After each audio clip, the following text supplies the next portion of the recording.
Good afternoon and welcome to Moneyline MMA coverage of UFC 307. The next pay-per-view is up here for the UFC. We've got, of course, a card headlined by Alex Pereira in Khalil Rountree. These fights will be taking place in Salt Lake City, Utah. Main reason for that is that they are at altitude out in Salt Lake City. Main card starts at your usual 9 p.m. Central Time, but of course prelims starting as early as 5 p.m. Central Time. So make sure to tune in early afternoon or middle afternoon there if you want to catch the prelims. Later on in the afternoon, we will be seeing Alex Pereira defend his belt against Rountree, and also Rocky Pennington defending her belt against Juliana Pena. So that'll be interesting, no doubt about it. Let's quickly recap from last week's card before we get too deep into things. We had UFC Paris and a couple of really interesting judges' scorecards and just fights in general. Of course, another unfortunate week. This is the first time in all of 2024 that back-to-back five weights have been missed. You know, the first being Sean O'Malley, and then this past week being Joe Anderson Brito. I couldn't believe it, man. That scorecard to me, I still don't understand.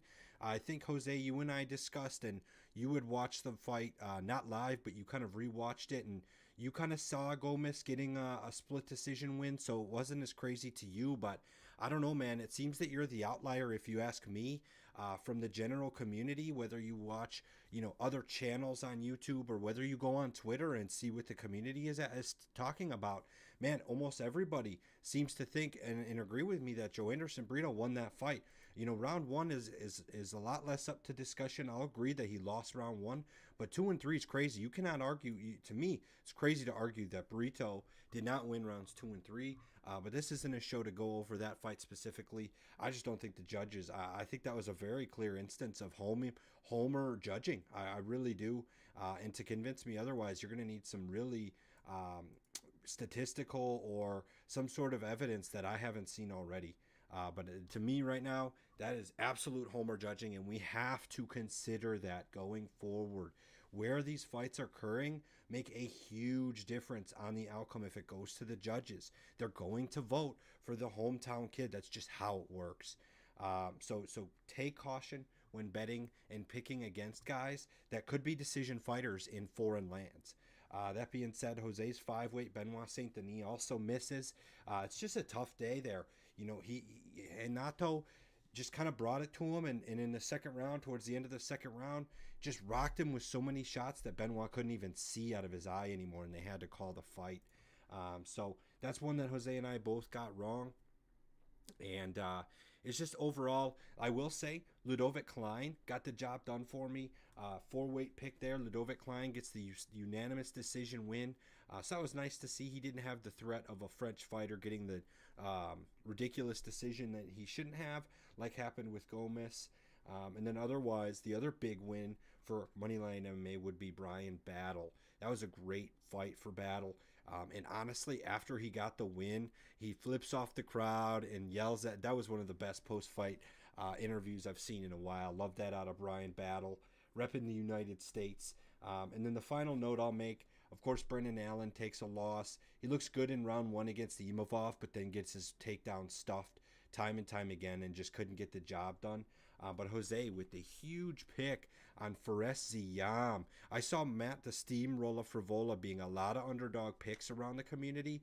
Jose said, nope, I'm taking Ziam, and gets a big time knee to the head KO win. Wow, that was really big out of Fares Ziam. So definitely a little props to Jose for making that pick. Although he was the favorite, I saw a crazy amount of people in the community still picking the Steamroller, who ended up unconscious after that fight was said and done. So that being said, let's move forward. Jose and I have 5 picks for you each. We make 5 picks on the UFC 307 card individually and weigh them in order of confidence, with 5 being the most confident and 1 being the least confident. And then right before we start the show, we just confer on our weights so we know which order we're going in, because we always go with our money lion locks of the week first. So just as a reiteration, 5-weight is the most confident, 1-weight is the least confident. And as always, we're going to start with the most confident picks of Saturday night of PPV 307 from the UFC. My five weight is going to be not maybe not an obvious one, but it's kind of a not necessarily a gimme either because I have some sugar to spice on top. But Kayla Harrison versus Ketlin Vieira. Of course, I'm taking Kayla Harrison as my five weight here. I'm specifically going to be taking Kayla Harrison by decision or submission. I think Ketlin Vieira this is a style thing, if you ask me. Ketlin Vieira is a decision fighter who kind of likes to plot forward. Ketlin Vieira just won't be able to be a bully per se. She won't be able to dictate the pace, and or she won't be able to take down Kayla Harrison whatsoever. Ketlin Vieira has relied on takedowns for multiple of her wins, specifically in her last win against Pannie Kianzad. And when she beat Holly Holm back in 2022, she got the split decision win in a 25-minute fight and was the one that landed a takedown in a submission attempt against Holly Holm. And things like that have strongly correlated to her getting decision wins. I don't think that's going to work whatsoever against Kayla Harrison. Not a chance. You pressure Kayla Harrison, she'll take you down. She'll throw you. She'll pick you up and slam you down. Kayla Harrison will not be bullied, and she will be the stronger woman in the cage, in my opinion, against Vieira. So it really is as simple as that. I don't have to go on and on and on about it. It's really as simple as that. Kayla Harrison is a dog. She's going to be fighting for the title soon, and in her path just happens to be Ketlin Vieira. The styles for Ketlin here are not ideal whatsoever. And that being said, I think Kayla Harrison's going to be fighting the winner of the two ladies later on this card sometime next year. What do you think, Jose?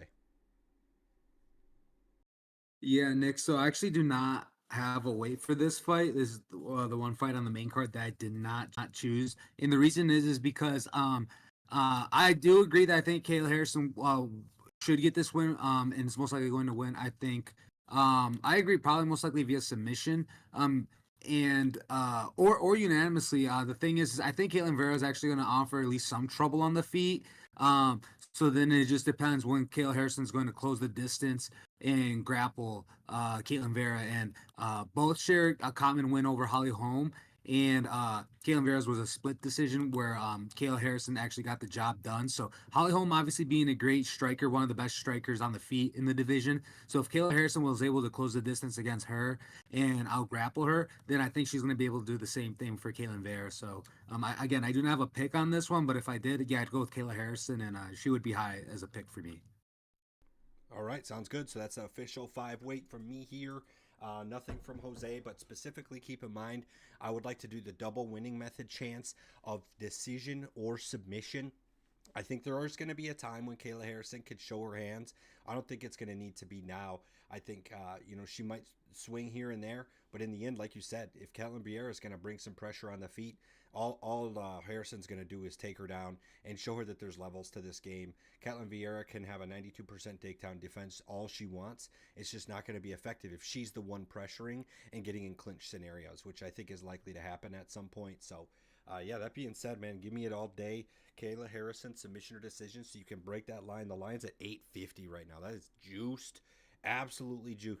So make sure if you're going to do that, that's why I'm giving that double winning chance. So you can probably get it down to like at least minus 500 or 400, but that's still a tough one to make. I'm really not going to be looking to put my own money on that, just given the fact that you got to bet about 500 and win 100, and you're limiting yourself on the KO win. So that'll be my five weight. We'll move on to Jose's. Yeah, so for my five weight, this one is straight into the main event for the light heavyweight bout. For the light heavyweight strap, I should say, between Alex Pereira and Cleo Rountree.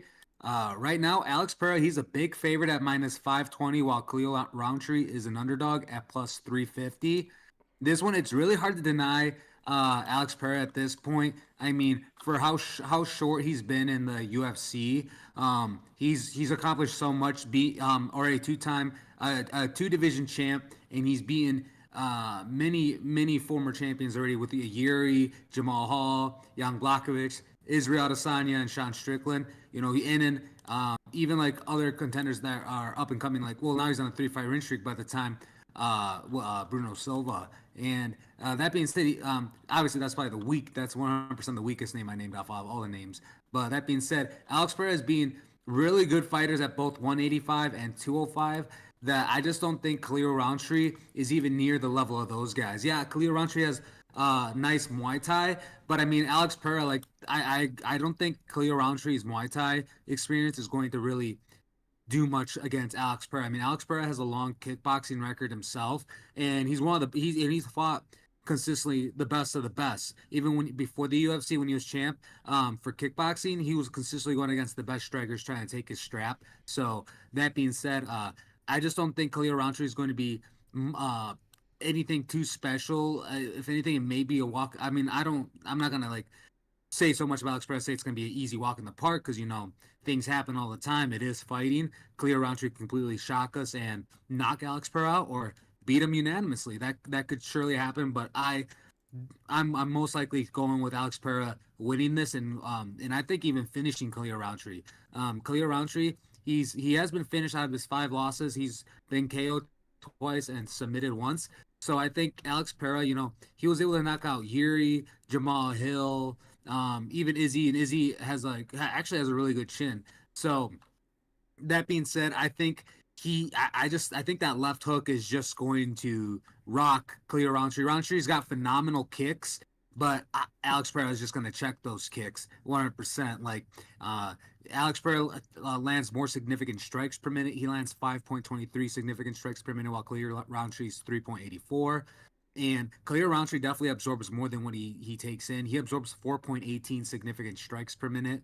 So he does absorb more than what he lands against his opponents. So that combined with Alex Pereira is just waiting for a knockout to happen at some point, whether in the first or in the 5th round. And I think it's safe to say neither of these guys are really going to engage much in the grappling or takedowns. I think this fight's for surely going to be on the feet, and it may not look much different. I honestly don't think it'll look much different from the other fights like against Jamal Hill and Yuri. I'm sure Khalil will probably get his moments, but I mean Alex Pereira, he's gonna be the taller guy. He's 6'4", Roundtree 6'1", and Alex Pereira also has a 2.5 reach advantage over Roundtree. So again, that power, the speed of Alex Pereira, and just his size compared to Roundtree, I think is just overall, I feel really happy having a confident 5 with Alex Pereira. How he wins, I don't know. But that being said, it's either going to be unanimous, but or knockout for sure.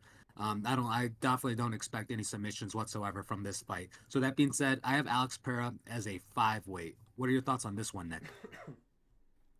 Man, so I'm gonna go for it, man. I'm gonna take the underdog. I'm gonna go for it. I'm gonna take Khalil Roundtree here, and I'm gonna put him as my 1 weight, right? So modest. I'm not out here acting like it's the most confident pick I have. Far from it, right? But I'm gonna go with Khalil Roundtree as my 1 weight here. I think there's a couple of things I don't like with Alex Pereira, and maybe it's not even as much like a negative Alex Pereira, but it's also positive Khalil Roundtree. But here, first thing is that Alex Pereira, to me, he's gonna have the point where Alex Pereira can't just continue to win forever. He's gonna have a point where someone starches him, right? And who is that going to be? Who's gonna actually really connect with Alex Pereira? Yeah, I guess Jamal Hill got a shot in here and there, but he landed 12 total shots in their fight. Is really not that bad. Same with Yuri. Their 2 fights, Yuri landed 37 total strikes with almost none of them being concerning whatsoever. I think it's Alex Pereira. He's 37 years old, man. He has done so many professional fights, and I get he hasn't gotten knocked out in forever, right? It's been since Izzy 2023. He's got a good chin, so it's not necessarily a knock on Alex's chin, but I think we all have to agree that most 37 or 38-year-old fighters, we're going to look to fade because they're getting old. And I just don't see what about Alex Pereira gets to be different about that. He's going to get old and he's going to lose. And it might not be Khalil Roundtree. If I was so confident in Roundtree here, I'd have made him higher than my 1 weight. But I like to have a pick on the main card, main event. And in this case, this is my way of saying I'm not going to be, it's not like I'm putting a whole bunch of money on Roundtree. That is not the case. But I see the real value here in his odds. I mean, Khalil Roundtree is what? Plus 350?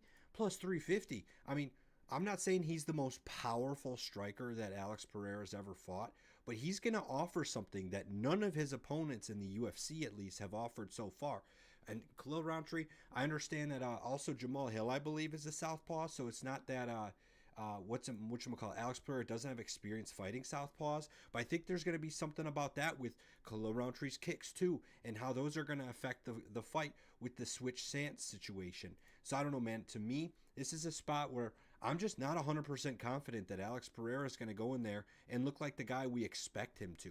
There's been a lot of weird things going on in the UFC. I love the value you can get out of Khalil Rountree. I think he's one of the toughest dudes out there, and you absolutely have to put his lights out to end this fight. And I just don't think that's going to be very easy. We can look at the stats, we can look at who he's fought and who he hasn't. I'm just going to disregard all of the MMA math for this fight and say that these are two dudes going in the cage, and they're two of the best at light heavyweight right now. Simple as that.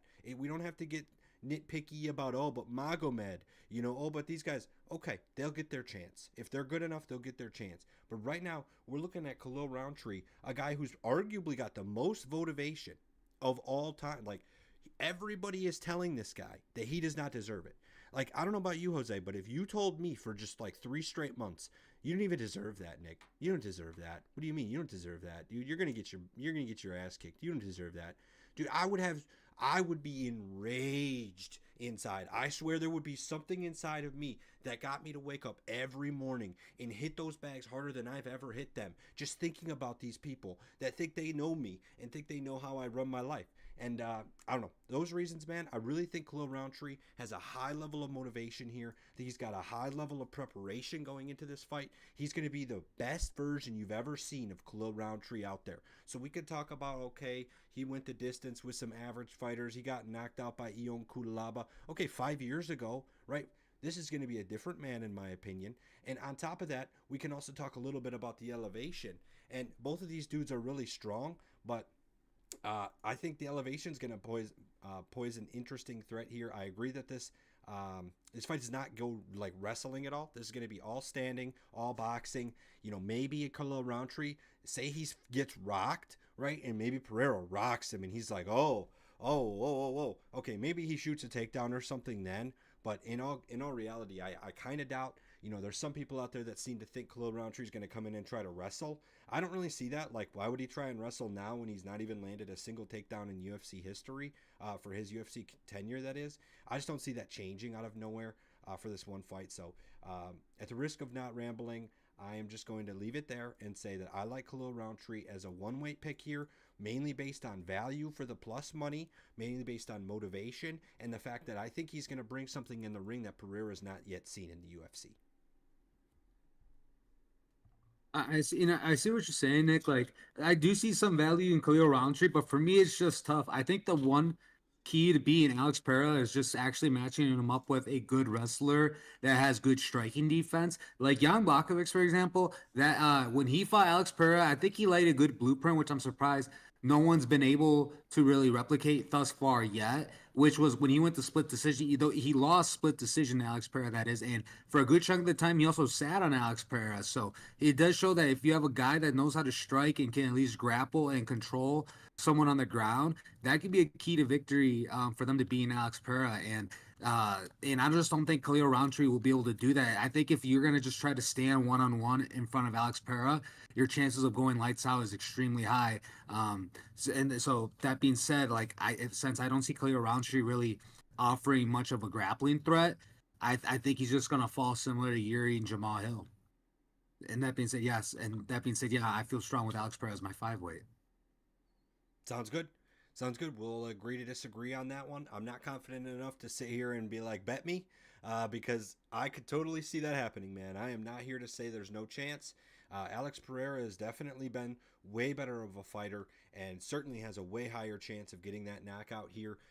So anyone listening, you're totally understood by taking that Pereira side, but you're putting a lot of money down. You're putting minus 500, so you're betting 500 to win 100 on a guy who's in the UFC. I mean, you just never know, man. In my opinion, you just never know with the UFC. Khalil Rountree could come in here and surprise a lot of people, and I totally agree. He's not going to wrestle nobody, but everybody has that breaking point, man. And I'm trying to avoid putting Alex Pereira in this bucket where he's just invincible and he can't lose against anyone who strikes, because that's just not that in my opinion is just simply not true. And whether, like I said, whether or not that's Khalil Rountree, that'll be someone in the future that dismantles that notion. So that being said, That covers my 5 weight. Jose didn't have a pick. That covers Jose's 5 weight. I had a 1 weight. So we'll go down to the 4 weights for both of us on Saturday afternoon. And for me, I'm going to be bringing in, I believe, the main card opener to UFC 307. This is going to be Kevin Holland versus Roman Dolidze. This is a really interesting matchup. I kind of went back and forth on this one, and to be honest, I debated not having this one on my card at all. But that being said, I'm actually going to, it's funny because from going from that to not thinking I'm going to have it on my card, I ended up putting one of these fighters as my 4 weight, my second most confident pick of the afternoon. And that fighter is Kevin Holland. I think Roman Dolidze poses a lot of threats here. And part of what was hanging me up before I made that final decision on Kevin Holland was, well, Roman Dolidze does have really good jiu-jitsu, and he could have that submission threat, and maybe he takes down Kevin Holland and just wrestles him and makes it kind of a boring fight.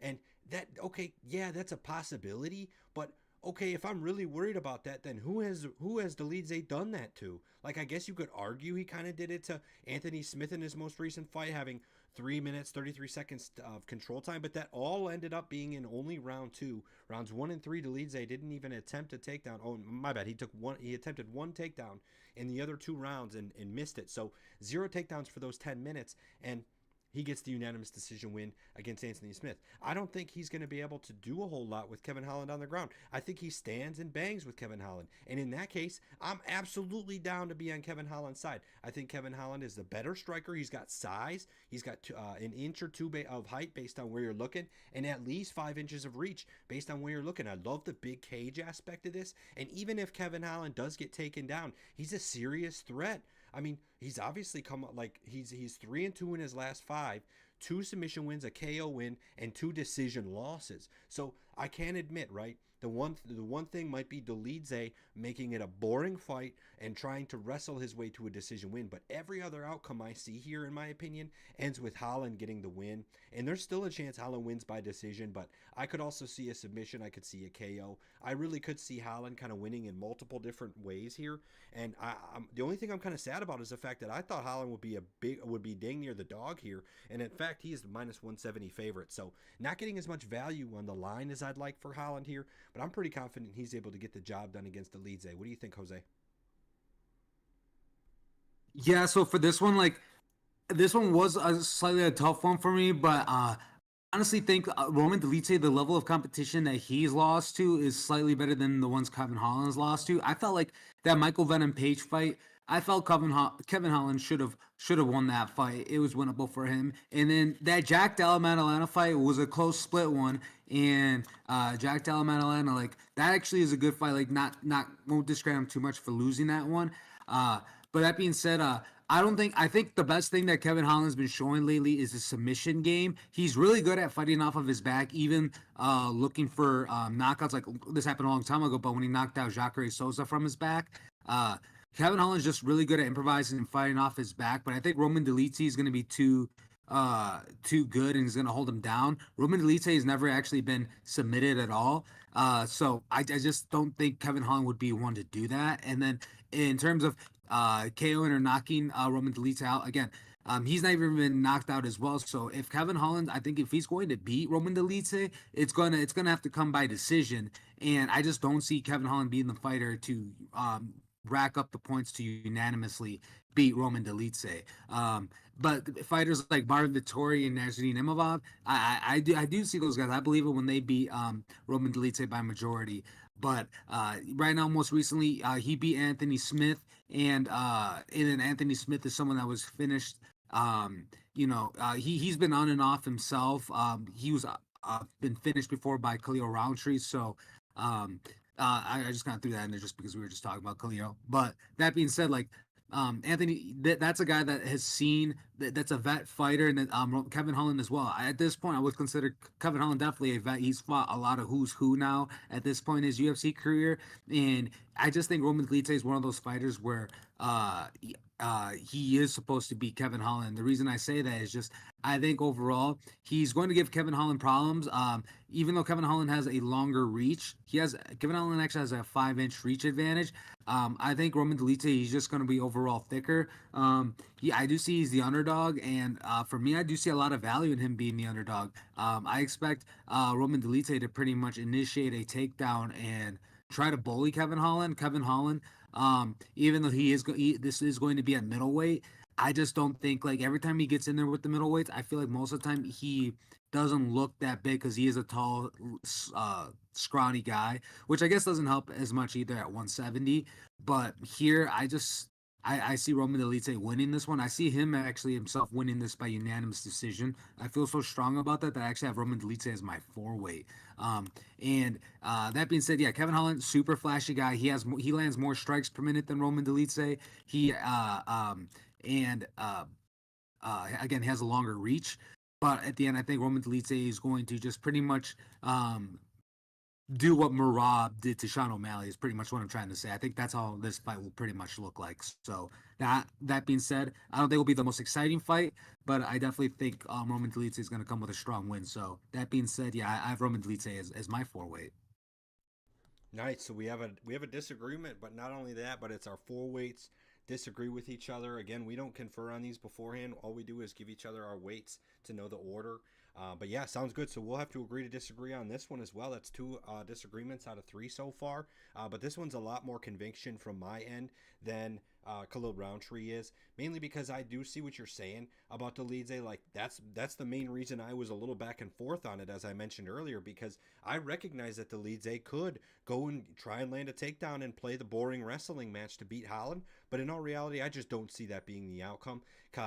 Roman Dolidze has landed one takedown in the last I can't do math right now. That is 55 minutes of time in the cage against Marvin Vettori, Nasruddin Imavov, and Anthony Smith. He fought for the distance on all three of those fights and landed one takedown. I don't think Dolidze relies on his wrestling enough, and on standing up, he doesn't scare me whatsoever with a negative striking differential, all the while Kevin Holland has over a 1 positive striking differential. So I see Kevin Holland piecing up Dolidze on the feet here, absolutely keeping the distance to the T. And even if Kevin Holland does get taken down, you mentioned it yourself, he's very dangerous on his back. And as of late, he's shown some serious threat getting submissions like arm bars in spots that look absolutely beautiful. Like it looked like he was going to snap Ola Jacek's arm in half. So that being said, man, I think Dolidze has to be really careful if he does go for takedowns, because guess what? Holland's coming for his arm, his knee, his ankle, for anything he possibly can. So unless Jose has any final words, we will leave it at that. Two disagreements out of three fights, two four weights right there. Mine on Kevin Holland and Jose's on Dolidze. So we can move forward to Jose's 3-weight. Yes, so for my 3-weight, this is going to be the bantamweight bout between Jose Aldo and Mario Batista. Right now, Jose Aldo, he is the betting underdog at plus 114, and Mario Batista is the betting favorite at minus 148. Yeah, I just realized, I don't know, I think besides Alex Pereira for the most part, I think I'm just rolling with a lot of underdogs today. But that being said, I'm going with the underdog Jose Aldo here, and the reason is because like Jose Aldo has actually showed really no reason to not go with him. He's been beating dudes younger than him. He's actually his only loss most recently is to the current trap Marab. So I think that being his most recent loss isn't bad at all. Granted, that was in 2022, but he took some time off. He did some boxing, came back, fights a younger Jonathan Martinez, and beats him unanimously. So because he did that, that makes me, that doesn't see why I should have to. I would want to bet against him with Mario Batista. I mean, Mario Batista is good, 14-2. He's looking like a beast. But Jose Aldo, the King of Rio, like he's just been the champ. He's a vet. He's just so smart, and for his age, he's just still moving flawlessly and quick. And he's just, I think, just a little more wise with his punches. In general, like Jose Aldo, I think if he wanted to, he can still be finishing these dudes, like TKOing them. But again, he's just in an older stage of his career now, and he's just kind of he's not forcing those finishes. He's just gonna be looking, just picking his opponents apart and just looking for those finishes. If not, when they present themselves, or if not, just cruise on to a unanimous decision victory. So that being said, that I don't see this fight going any differently. I do see Jose Aldo winning this by decision. That's the best way to put it. I don't see him finishing Mario Batista at all.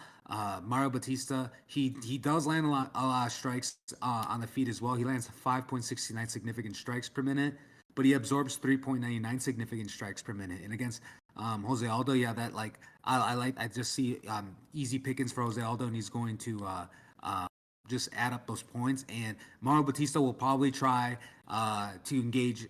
Will probably be the first one to try to get a takedown. But Jose Aldo has phenomenal takedown defense. He has a 91% takedown defense. But honestly, I think for the most part, besides that Merab fight, I think for the most part, yeah, it should be 100%, close to 100, maybe 95 or anywhere between 95 and 98% takedown defense. Because Jose Aldo on the feet with his takedown defense is phenomenal, and he has really good trips to reverse Mario Batista and put him on his back at any point. So that being said, I just think overall Jose Aldo, I see a lot of value with him being the underdog. He's still beating the younger fighters at this stage of his career. He's only 38. There are some older fighters in the UFC than him, believe it or not. So he's not the oldest yet, but he is up there, and I feel confident with him. And he's my 3-weight. What are your thoughts on this fight, Nick? So after a couple of fights here, we're actually going to turn the tables and agree here. And not only that, but I also have Jose Aldo as my 3-weight. So both our 4 and 3 weights are on the same fights, but only one of them agree.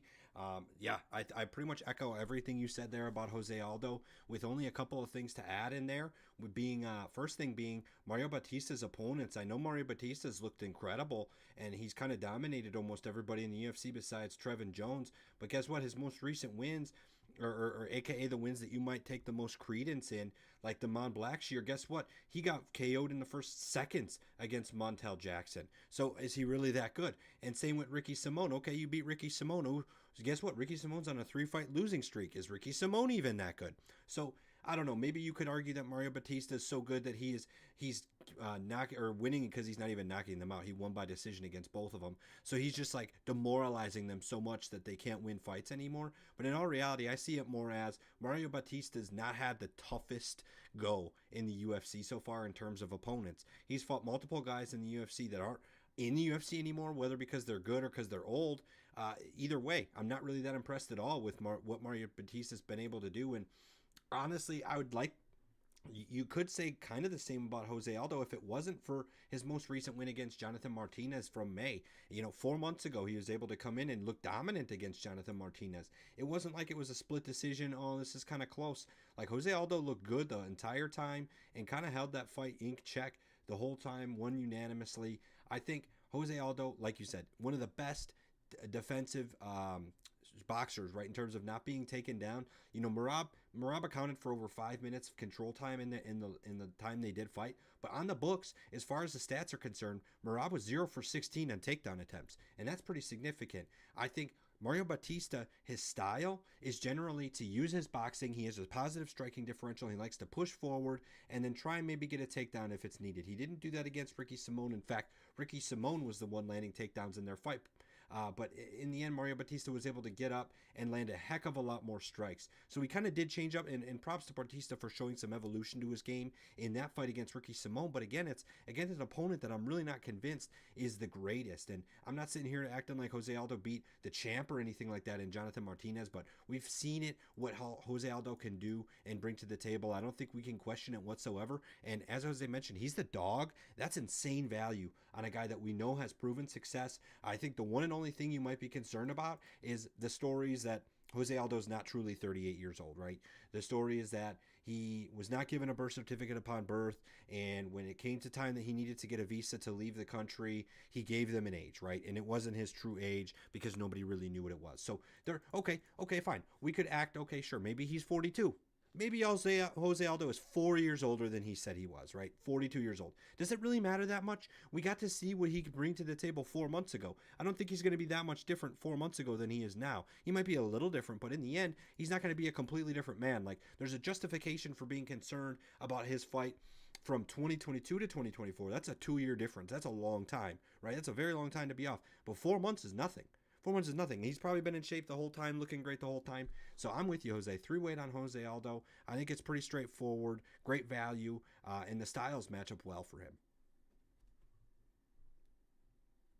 So that being said, another agreement for us moving forward. And then that being said, we got one more weight from me and two more weights from Jose. So I'll go next with my 2 weight, and then it'll be Jose to take us away from there. My 2 weight is going to lie in the co-main event of the afternoon. This is Rocky Pennington versus Juliana Pena. Rocky Pennington getting the belt by beating Mayra Bueno Silva earlier this year in the card in which Duplessis beat Strickland. That was actually, it feels like that wasn't so long ago, but it was. Obviously, Duplessis has fought again since that fight. And Juliana Pena has taken, what is this going to be, 2 years? Talk about a layoff, right? Talk about not being concerned about Jose Aldo. Juliana Pena has not fought since July 30th of 2022. And that, of course, was against Amanda Nunes in their second fight of their careers. The first fight, she gets a come-from-behind win, choking out Amanda Nunes. And then in the fight after that, Amanda Nunes wins her belt, later retires, and that belt is now Rocky Pennington's. Interesting series of events that leads Pena to fighting Pennington to fighting Pena here. I almost said Pennington to fight Pennington. Their names both start with P, so it almost gets a little bit of a jumble in your head when you're just talking through it. But in any case, I've got Rocky as my 2-weight here. So not quite as confident, but I think Rocky gets the job done. I like her style here. I've not really been impressed with Pena's ability striking-wise, to be honest. I think Pennington kind of holds a little bit better of a boxing game. I think she's able to keep the fight standing. In all reality, Juliana Pena is not going to come out here and try and land a bunch of takedowns. The last time she tried landing a bunch of takedowns, it was a bad idea. She was fighting Germaine de Randamie and got submitted. I don't know what she was thinking. That's not the kind of fighter you go and you take down. So maybe she gets her game plans together and learns that Rocky Pennington maybe is the kind of girl that you're okay with taking down, because Rocky Pennington isn't some sort of savant at her submission game. She does have 4 submission wins under her belt, though, and that, in fact, matches Juliana Pena as well with 4. So I'm not sitting here acting like, okay, Juliana Pena is going to submit Rocky Pennington the second she gets the takedown, because that's just not true. I think Rocky is also very strong on the ground and at least has the wherewithal to avoid being submitted and getting back up. I don't see Pena as being the kind of girl who can just wrestle for 5 straight minutes and win the round via is staying on Pennington's back or being in the clinch or being in full guard the whole time or anything like that. I think Rocky continues moving, has great cardio, and the fight won't stay in one place for too long. So for that reason, I think Pennington specifically, we're going with over here on rounds. I don't think this is going to be an early finish or even a late finish. I really lean towards this going to decision and it going in Pennington's favor. Jose, what do you think? Yeah, this one was a really tough one for me to judge, because Raquel Pennington's been looking just really good, like really since that unanimous decision loss to Holly Holm back in 2020. She's just come up and put on a 6-fight winning streak and to become champ, and she's just been consistently winning, and she's been a decision queen for the most part. She does have a submission in the middle in 2021 against Macy Chiassian. But that being said, she's been consistently good, and Juliana Pena, as you mentioned, she hasn't fought since 2022, and even before that, Juliana Pena has been just not as consistent of a fighter, and it just, even though she's been in the UFC for a while, I still just feel like we haven't seen enough of her. Actually, she's been in the UFC since 2013, but if you see, she's taken a lot of time off in between a lot of fights. She did not fight at all in 2014, and then fought once in 2016, once in 17, nothing at all in 2018, and just so forth. That's just kind of been the story of her career. She just fights once, like a year, or then every once in a while it takes a year completely off. And on the other hand, Raquel Pennington, she's a little more of a consistent fighter. She's fought numerous times. She's fought in 2024, 2023, 2022. A couple times in 2021, 2020. So she's a little more consistent than Juliana Pena, is what I'm trying to say. And she's been in the UFC just as long as Juliana Pena. They both started off together on the Ultimate Fighter. So she's been in a little more consistent, and has just shown improvements, and you can just see it off her record.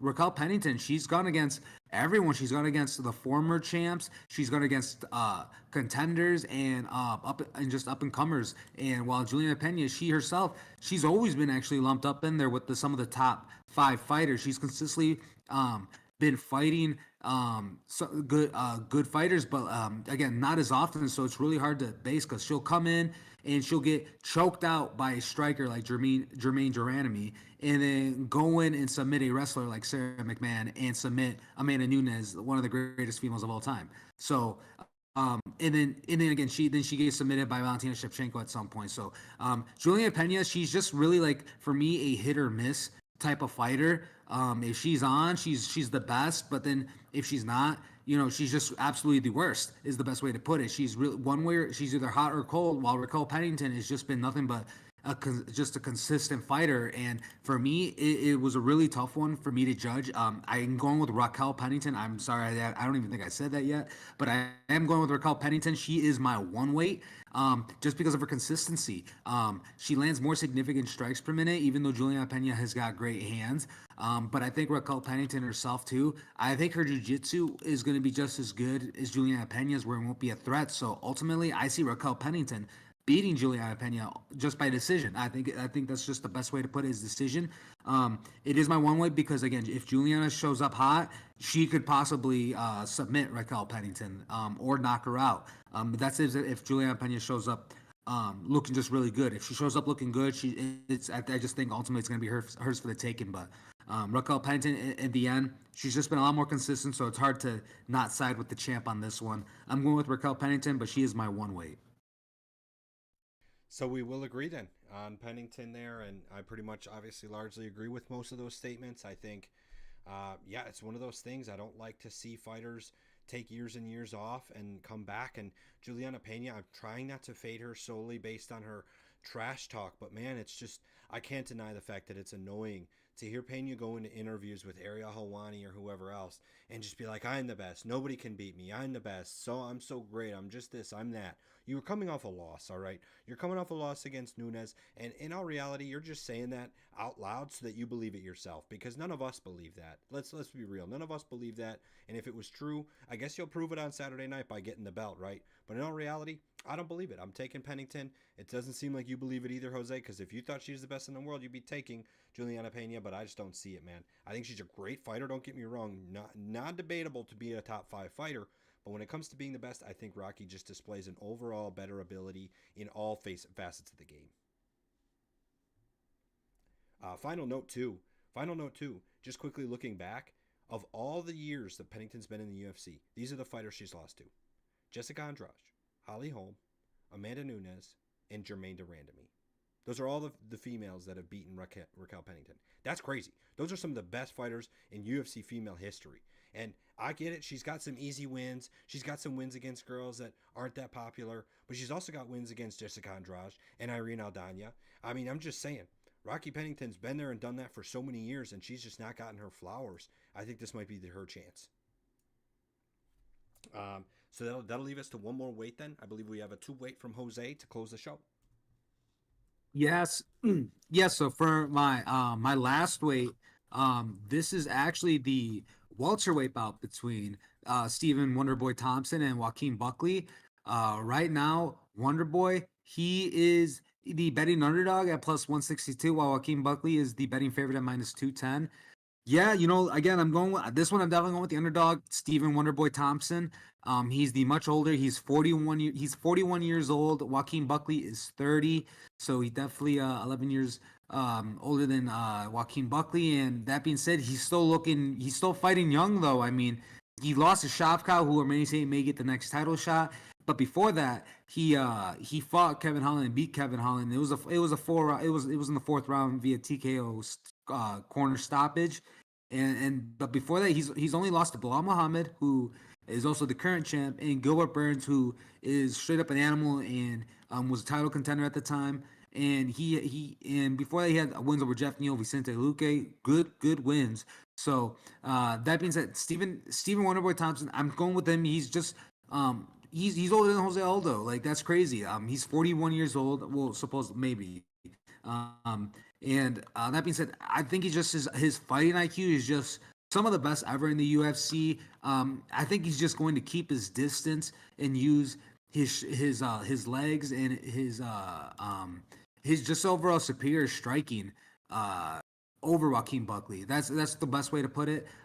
Joaquin Buckley, he does land more significant strikes per minute, but those are like some wild, crazy blitzes that he does, and he has power, so he likes to do that a lot because he knows when he bull rushes someone, he can make a big play, I guess, and can stun them and rock them and eventually put them out, which he's done many times before. So I think Steven Wonderboy Thompson will anticipate that, will anticipate Joaquin Buckley at some point to just jump forward and come in and trying to knock his head out. And it could happen. This is why Steven Wonderboy Thompson is my two-way. That could happen. You know, if Anthony Pettis was able to do that, I can see Joaquin Buckley doing something similar and just doing a Superman punch or something and just hitting Stephen Wonderboy Thompson and putting him out. So I think the best way Stephen Wonderboy Thompson and most realistically is going to win this is going to be using his range and pick Joaquin Buckley apart slowly. And that's almost the best way. I think that's the best way I can put it. Where how this fight will go. In terms of how they size up physically, I mean Wonderboy. He does. Joaquin has a 1 inch reach advantage over Stephen Wonderboy Thompson, but I don't really consider that much of an advantage. And Stephen Wonderboy Thompson he's 6 foot. Joaquin Buckley's 5'10". I just in this one I take it the vet. He's an underdog. I like it a lot. I like Stephen Wonderboy Thompson as a vet. I mean as an underdog because he's a vet. I see him winning this one mostly by decision himself, unanimously. He could stop Joaquin Buckley, but Joaquin Buckley himself, he's a big heavy striker. If anyone engages any takedown, it's going to be Joaquin Buckley in this one too. Stevens, he's been in the UFC for so long. He's had historically good takedown defense, but he's just been taken down so many times now overall that his percentage shows 65. But back in the day, he had definitely was known to have some of the definitely had a way better takedown defense. And I don't even think Joaquin Buckley will be good enough to take Stephen Wonderboy Thompson down. But if he does, I don't know. I think that means Joaquin Buckley. If he takes Stephen Wonderboy Thompson down, that means he's already rocked Stephen Wonderboy and is probably already winning on the feet. But I like Stephen Wonderboy a lot as an underdog. It's hard not to pick him. He is my two weight. The biggest thing I do question is his age. But other than that, I mean, he's been hanging with the best of the best. Like, if you look at his resume, he's just been fighting the top guys nonstop forever now. And Joaquin Buckley, he is on a 4-fight winning streak. And he's got some good names on there. But again, I think Stephen Wonderboy Thompson's just seen the best of the best. And Joaquin Buckley is just no one is going to be nothing special to him, I guess. And like, nothing for him to be too worried about. Obviously, he shouldn't take him lightly. Joaquin Buckley can put his lights out anytime, but this one I like Stephen Wonderboy Thompson. He is my two weight because Joaquin Buckley is a dangerous guy. I know you don't have a pick on this one, but any thoughts on this fight, Nick? No, I don't have an official weight, obviously, but overall, man, I thought about picking this fight, and I was actually also gonna lean Wonder Boy, man. I really was. I like that Wonder Boy is like for me, this is like one of those examples of you have a power striker, dude, who's searching for a KO versus like your tactician, right? Your that style that they always say him that Wonder Boy and Lyoto Machida are the only two that are able to accomplish successfully this like weird kind of karate style that Stephen Thompson uses. And man, I just think it's been successful enough for Stephen Thompson to avoid the serious power. I get that he has gotten knocked out before. Of course, Anthony Pettis is one of the best to do it. But in all reality, Wonder Boy almost never gets KO'd. Anthony Pettis actually still the only one to have ever done it. And I just see Stephen Thompson keeping his distance here. I think the big cage helps with it being a pay-per-view event. And I think anytime he can see Joaquin Buckley coming in strong, he steps out of the way, steps off center, and he avoids those big overhands and just strong swings from Joaquin Buckley. And, one of the other points I'll make here is we haven't brought it too much because these guys are professionals and they're not heavyweights or anything. So the elevation isn't like a huge deal for most of these fights. But I will say, man, Joaquin Buckley is jacked. He is built. He is strong. He is thick, right? And if I'm going to pick either of these dudes to gas out, I'm picking the dude who's got a whole lot more oxygen going to his muscles. I think Stephen Thompson lasts a little bit longer. Granted, this fight is only 3 rounds, so if it was 5 rounds, I'd be thinking a little even more towards Stephen Thompson. He probably would have made it on my 5 weights. one of my 5 weights, that is. But I still think Stephen Thompson's in a great spot here. I love the fact that is he a dog or no? I don't know what's the line on this fight. Plus 162. Yes. Stephen Thompson is the dog. I think that's great value, man. I really do. I think that's a great observation by you on value. I really think Joaquin Buckley needs to land the big knockout swing, or at least a swing that knocks down Stephen Thompson to get a very clear round win if he thinks he's going to win the decision. Because otherwise, I totally see Wonder Boy piecing up Joaquin Buckley for 15 minutes and winning the striking match for a decision. Yeah, well, yeah, 100%. So yeah, that being said, I just want to wrap up. Like, say, like, yeah, I guess this was just a show where I went with mostly all dogs. It was just feeling of the dogs for me today.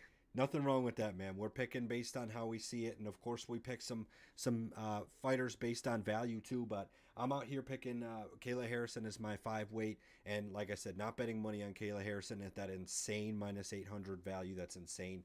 We're picking the fighters that are going to win here, and we can find other ways to make money on bets otherwise. So I'm fully in support of the dogs. Of course, not the ones I disagree with. I love my boy Kevin Holland, but totally agree with Jose Aldo, Stephen Thompson, and I think Rocky's actually a favorite. So Rocky isn't necessarily a dog, but that fight isn't like some sort of huge underdog or favorite, whereas Rocky's minus 180. So that's a little bit more even, just under 2-1 odds. So I love it, though. I love it, man. Let's take some juice. That being said, Yes, sir. thanks everybody for listening. That'll conclude our show here at Moneyline MMA for the September 30th. Of course, the event on October 5th this Saturday, but we have a long string of fights coming up. If I'm not mistaken, we're not going to go a weekend without fights for a while.